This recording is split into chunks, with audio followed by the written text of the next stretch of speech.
and lawyers who managed estates. It wasn't unusual for me to place a call after reading an obit like Alice's to find out the contact information for the next of kin and make an offer to take the entire estate off their hands. For the first time since I'd started using this practice, the gesture felt sleazy. Even if Alice had indicated she wanted her belongings to go to me, I didn't want to benefit from her move to the great mid-mod classic in the sky. As it turned out, Alice had taken the ick factor out of the equation by naming me in her will, a gesture that was only slightly more awkward since the lawyer by my side was also her grandson. John Sweet, said lawyer, wore a gray suit, white shirt, and yellow tie.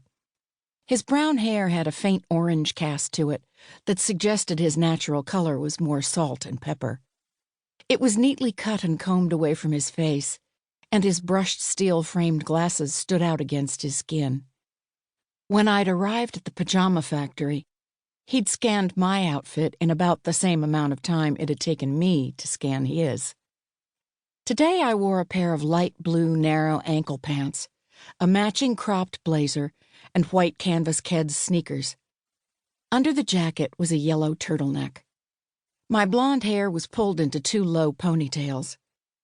My coloring was fair naturally, but 4 times a year I had a blonde rinse that perked up the subtle ashy shade that came with each passing birthday.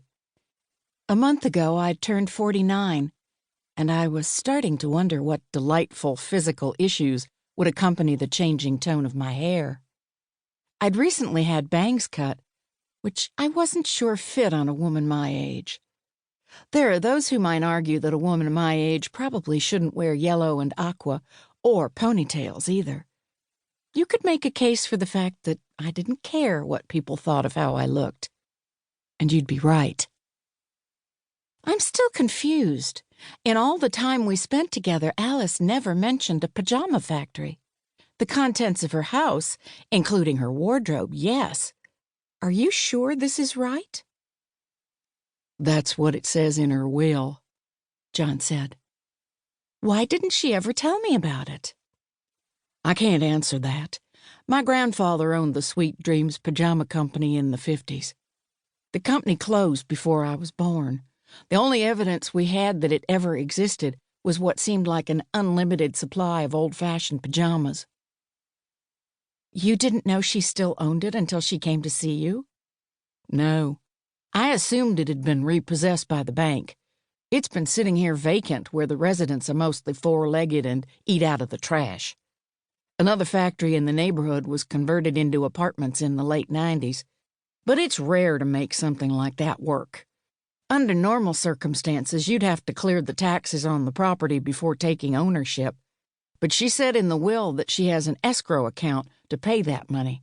So once all the paperwork is filed, you'll get the building free and clear.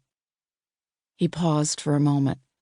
I'm guessing the explanation is inside the letter she left you. I turned to face him. You didn't say anything about a letter. It's at the office with the will. I expected you to meet me there. I don't always do the expected thing when it comes to the death of a friend. I managed to smile. Maybe we can go there now. Despite our attempts to keep things light, neither John nor I were in celebratory moods.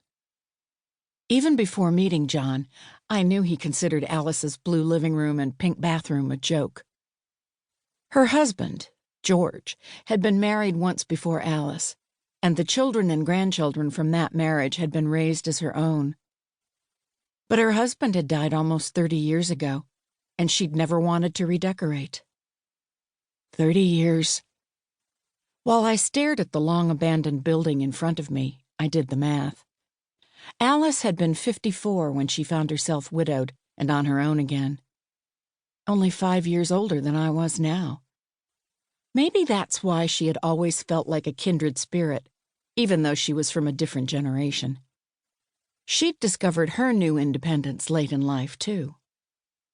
In my experience, families like Alice's, estranged and merely putting up with Mom's quirky desire to not change with the times.